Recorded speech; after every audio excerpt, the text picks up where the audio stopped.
सुंदरबनच्या जंगलात एका मोठ्या विशाल झाडाखाली सगळे प्राणी जमले होते, कारण त्यांचा आज सांस्कृतिक कार्यक्रम होता. त्यासाठी सगळे प्राणी एकत्र जमले होते. प्रत्येकाने आपापली कला दाखवायची होती. सगळे प्राणी जमले होते. शेरखान महाराज, वाघोबा, चित्तोबा, पेंद्या उंट दादा, लखन माकड दादा, चिंकी माकड दादा, सगळे प्राणी जमले होते आणि ते आपापली कला दाखवत होते.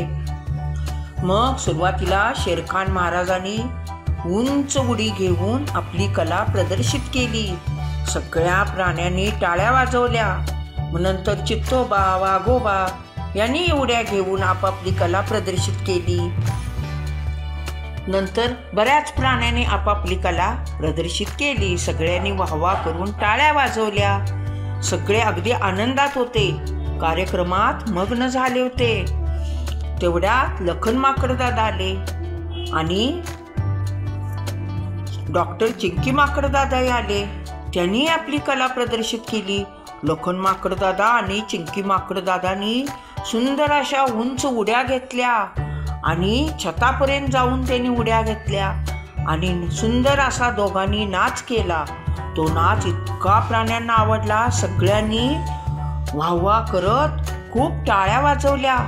त्यामुळे लखन माकड दादा आणि चिंकी माकड दादा यांना खूप प्रोत्साहन मिळालं. त्यांनी त्यापेक्षाही आणखी सुंदर नाच केला. खरंच मानव प्राण्यापेक्षाही सुंदर नाच केला. त्यामुळे सगळे प्रेक्षक खूप आनंदाने हरकून गेले. त्यांनी खूप जोरात टाळ्या वाजवल्या आणि खूप प्रशंसा करून वाहवा केली. नंतर काय झालं, पेंद्या उंट दादा आले.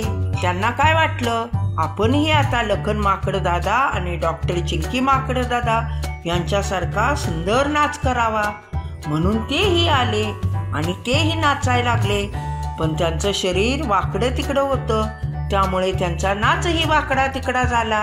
तो काही प्रेक्षकांना जास्त आवडला नाही. त्यामुळे प्रेक्षकांनी वाहवा करण्याऐवजी त्यांची टिंगल केली आणि टिंगल करून सगळे प्राणी हसायला लागले. त्यामुळे पेंद्या उंट दादा निरुत्तर झाले आणि आपल्या जागेवर जाऊन बसले. यावरून काय समजतं आपल्याला जमल तेच करावं. दुसऱ्याची नक्कल कधीही करू नये. आपल्याला जे जमतं तेच आपण करावं, नाहीतर आपलं हसं होतं. हा व्हिडिओ आवडला असेल तर आपल्या आजीच्या गोष्टी चॅनलला लाईक करा, शेअर करा आणि सबस्क्राईब करा.